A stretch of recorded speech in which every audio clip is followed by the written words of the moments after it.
ದೊರೆಯ ತನಕ ದೂರು ಅಂತ ಒಂದು ಮಾತು.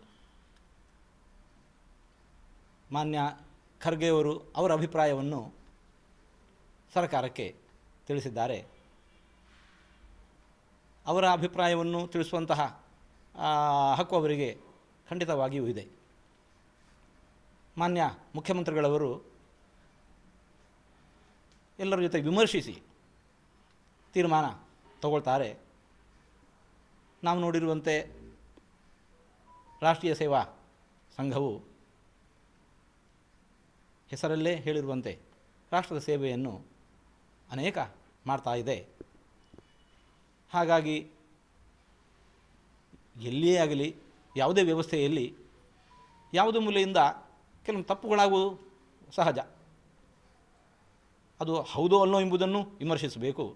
ಒಬ್ಬರಿಗೆ ಕಂಡದ್ರೆ ಒಬ್ಬರಿಗೆ ತಪ್ಪು ಅಂತ ಕಾಣಬಹುದು, ಇದು ಇನ್ನೊಬ್ಬರಿಗೆ ಸರಿ ಅಂತ ಅನಿಸಬಹುದು. ತಪ್ಪುಗಳಿದ್ದರೆ ಅದನ್ನು ನಿವಾರಿಸುವ ನಿಟ್ಟಿನಲ್ಲಿ ಪ್ರಯತ್ನಿಸಿ.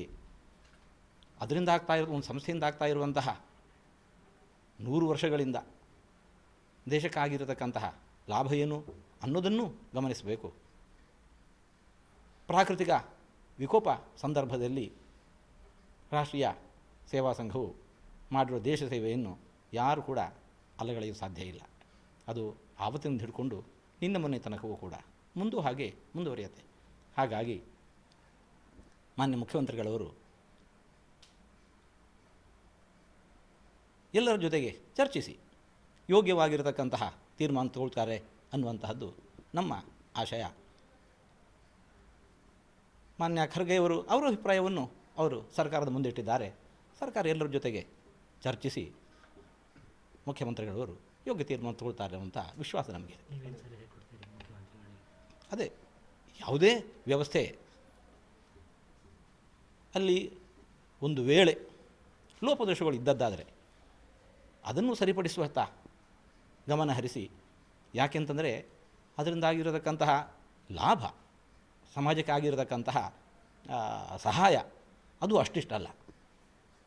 ಅದನ್ನು ಅನುಲಕ್ಷಿಸಿ ಅಂತಹದ್ದೊಂದು ವೇಳೆ ದೋಷಗಳಿತ್ತು ಅಂತ ಆದರೆ ಅದನ್ನು ಪರಿಹರಿಸುವ ಮೂಲಕ ಸಮಾಜಕ್ಕೆ ಆಗುವ ಲಾಭವನ್ನು ಉಳಿಸಿಕೊಳ್ಳಬೇಕು. ಆ ನಿಟ್ಟಿನಲ್ಲಿ ಇದನ್ನು 100 ವರ್ಷಗಳ ಇತಿಹಾಸವುಳ್ಳಂತಹ ಸಂಸ್ಥೆಯನ್ನು ಅದನ್ನು ಬ್ಯಾನ್ ಮಾಡುವಂಥದ್ದು ಯುಕ್ತ ಅಲ್ಲ ಎಂಬುದನ್ನು ಮಾಡಿ. ಅಭಿಪ್ರಾಯ ಸಂಗ್ರಹ ಮಾಡಬೇಕು ಅಂತ ಸ್ವಾಮೀಜಿ, ಎಲ್ಲ ಸಂಘ ಸಂಸ್ಥೆಗಳದ್ದು, ಮಠಾಧೀಶರದ್ದು, ರಾಜಕಾರಣಿಗಳದ್ದು ಹೇಗೆ ಅದು ಸರ್ಕಾರಕ್ಕೆ ಸಂಬಂಧಪಟ್ಟದ್ದು ಅವ್ರದ್ದು. ಅದಕ್ಕೆ ಅದರದ್ದೇ ಆಗಿರತಕ್ಕಂತಹ ಏನು ಪ್ರೊಸೆಸ್ ಇದೆ, ಅದರ ಮೂಲಕ ಮಾಡಿ. ಅಂದರೆ ಹೇಗೆ ಈಗ ಈ ರಸ್ತೆಗಳಲ್ಲೂ ಕೂಡ ರೂಟ್ ಮಾರ್ಚ್ ಮಾಡಬಾರ್ದು, ವಿಜಯದಶಮಿ ದಿವಸ ಕಾರ್ಯಕ್ರಮ ಮಾಡಬಾರ್ದು ಅಂದರೆ ಅದು ಸರಿ ಅಂತ ಅನಿಸೋದು. ಅಂದರೆ ಅದನ್ನೇ ನಾವು ಹೇಳ್ತಾ ಇದ್ದೇವೆ. ಸರ್ಕಾರ ಎಲ್ಲ ವಿಷಯಗಳಲ್ಲೂ ಕೂಡ ಲಾಭ ನಷ್ಟಗಳನ್ನು ಗಮನಿಸಿ ಎಷ್ಟರ ಮಟ್ಟಿಗೆ ಯಾವುದೇ ತಪ್ಪುಗಳು ಇದ್ದಲ್ಲಿ ಅದನ್ನು ನಿವಾರಿಸುವತ್ತ ಪ್ರಯತ್ನಿಸಬೇಕು. ಅದು ಎಲ್ಲರೂ ಕೂಡ ಆರಿಸಿಕೊಳ್ಳುವಂತಹ ನ್ಯಾಯ ದಾರಿ. ಮೂಗು ಸೋರ್ತಾ ಇದೆ ಅಂತ ಹೇಳಿಕೊಂಡು ಅದನ್ನು ಕಿತ್ತೆಸೆಯುವುದಿಲ್ಲ. ಆ ದೋಷ ಪರಿಹಾರಕ್ಕೆ ಪ್ರಯತ್ನಿಸ್ತಾರೆ. ಅದರಂತೆ ಸರ್ಕಾರ ಮಾಡುತ್ತೆ ಅನ್ನೋದು ನಮ್ಮ ದೃಢ ವಿಶ್ವಾಸ ಇದೆ. ಎಲ್ಲವೂ ಸುಖಾಂತವಾಗಿ ಕೊನೆಗೊಳ್ಳುತ್ತೆ. ಅಯೋಧ್ಯೆಯಲ್ಲಿ ನವೆಂಬರ್ 25ನೇ ತಾರೀಕಿನಂದು ಇವಾಗ ದೇವಾಲಯದ ಕಾಮಗಾರಿಗಳೆಲ್ಲ ಮುಗಿದಿದ್ದಾವೆ. ಅದರ ಸಮಾಪನ ಪೂರ್ವಕವಾಗಿ ಆ ಮಂದಿರವನ್ನು ರಾಮದೇವರಿಗೆ ಪರಿಪೂರ್ಣವಾಗಿ ಸಮರ್ಪಿಸುವ ಕಾರ್ಯ ಧ್ವಜಾರೋಹಣದ ಮೂಲಕ ನಡೆಯುತ್ತೆ. ನವೆಂಬರ್ 25. ಹೌದು.